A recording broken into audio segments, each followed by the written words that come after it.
আসসালামু আলাইকুম। সহজ বিডি রান্না চ্যানেলে সবাইকে স্বাগতম। আর শেয়ার করছি আপনাদের সঙ্গে লুচি আলুর ডাল। আশা করি সবার ভালো লাগবে। আর যদি ভালো লাগে তাহলে প্লিজ আমার চ্যানেলটি সাবস্ক্রাইব করবেন, শেয়ার করবেন বন্ধুদের সঙ্গে। এর জন্য যা করতে হয়েছে, প্রথমে আমি নিয়েছি এখানে হাফ কেজি পরিমাণ ছোট আলু, যেটা শীতের নতুন আলু পাওয়া যায় ওই আলুগুলো। বড় আলুও নিতে পারেন, ছোট আলু নিলেই ভালো। এবার আলুগুলো সিদ্ধ করতে হবে এবং সিদ্ধটা করতে হবে 80%, 100% না। সিদ্ধ করে নেওয়ার পরে এভাবে স্কিনটা ফেলে দিব। এভাবে এক এক করে সবগুলো স্কিন ফেলে নেব। এরপর যেটা করতে হবে, এটাকে একটু সামান্য ম্যাশ করতে হবে। এটার জন্য আপনারা হাত দিয়েও ম্যাশ করতে পারেন, আবার ম্যাশার দিয়েও ম্যাশ করতে পারেন। আমি ম্যাশার দিয়ে করেছি কারণ এটা একেবারে গলায় ফেলা যাবে না, একটু আস্তে আস্তে রাখতে হবে, ম্যাশার দিয়ে ভালো হয়। এরপরে একটা পাত্রে দিয়েছি আমি 2 টেবিল চামচ পরিমাণ তেল, সয়াবিনের তেল। তেলটা গরম হয়ে আসলে দিয়ে দিচ্ছি একটা শুকনো মরিচ মাঝখান দিয়ে কেটে, একটা তেজপাতা। এরপরে দিয়ে দিচ্ছি তিনটা রসুন কোয়া, কুচি করা রসুন কোয়া। এরপরে দিয়ে দিচ্ছি একটা পেঁয়াজ কুচি, দিয়ে দিচ্ছি 3টা কাঁচামরিচ কুচি। এরপরে এটাকে নেড়ে যখন একটু লাল লাল হয়ে আসবে, যখন একটু লালচে বর্ণ ধারণ করবে, তখন এতে দিয়ে দিব আধা চা চামচ পরিমাণ 5 ফোড়ন। এটা আপনারা অল্পই দেবেন, খুব বেশি দেওয়ার প্রয়োজন নাই। এরপরে দিয়ে দিচ্ছি সামান্য লবণ পরিমাণ মতো, এবং দিয়ে দিচ্ছি আধা চা চামচ পরিমাণ হলুদের গুঁড়া। এখানে হলুদের গুঁড়াটা খুব কমই দিতে হবে। এরপরে সামান্য একটু পানি দিয়ে ভালো করে ভুনে নিতে হবে মশলাটাকে। এরপরে যে আলুটা রেখেছিলাম ম্যাশ করে, ওই আলুটা দিয়ে দিচ্ছি, এবং আলুটা দেওয়ার পরে একটু ভালো করে নেড়ে চেড়ে কষিয়ে নিতে হবে। এরপর যে সামান্য একটু পানি দিয়ে আবার কষাতে হবে, ভালো করে কষিয়ে নিতে হবে আলুটাকে। 5 মিনিট ঢাকনা দিয়ে ঢেকে রাখছি, রেখে এটাকে কষাচ্ছি। এরপরে দিয়ে দিব পর্যাপ্ত পরিমাণ পানি। আমি এখানে 1 কাপ পরিমাণ পানি দিয়েছি। আপনারা যতটুকু ঝোল খেতে চাচ্ছেন তো ততটুকু পানি দিবেন।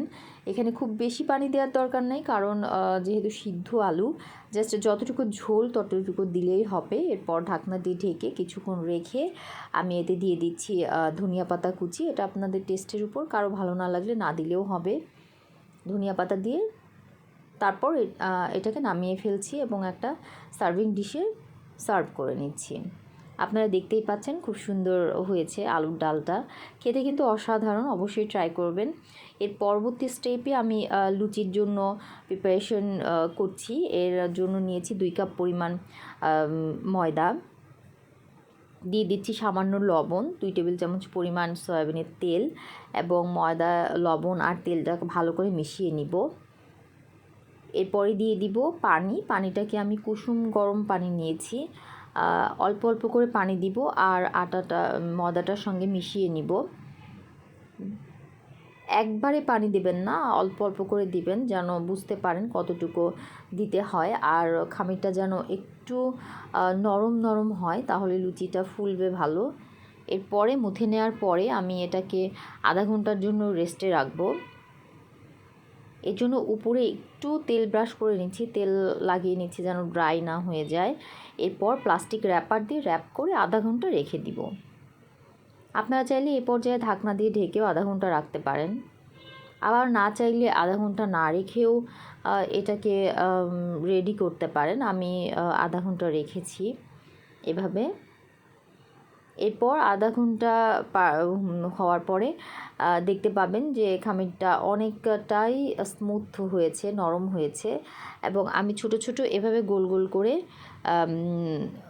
বলের মতো করে নিব। আপনারা চাইলে বড় রুটি বেলে সেটাকে রাউন্ড শেপ কেটে কেটেও লুচি করতে পারেন, কিন্তু আমি এটাকে ছোট ছোট বল আকারে করে ছোট ছোট রুটির মতোই করছি। অ্যাকচুয়ালি রেস্টুরেন্টে বা হোটেলে যেভাবে করা হয় ওইভাবে। আর আমি লুচিটা একটু বড় সাইজের করছি, আপনারা চাইলে আরও একটু ছোটও করতে পারেন।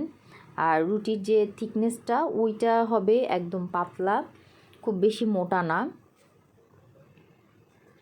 আমি এভাবে একে একে সবগুলো লুচি এভাবে বেলে নিব।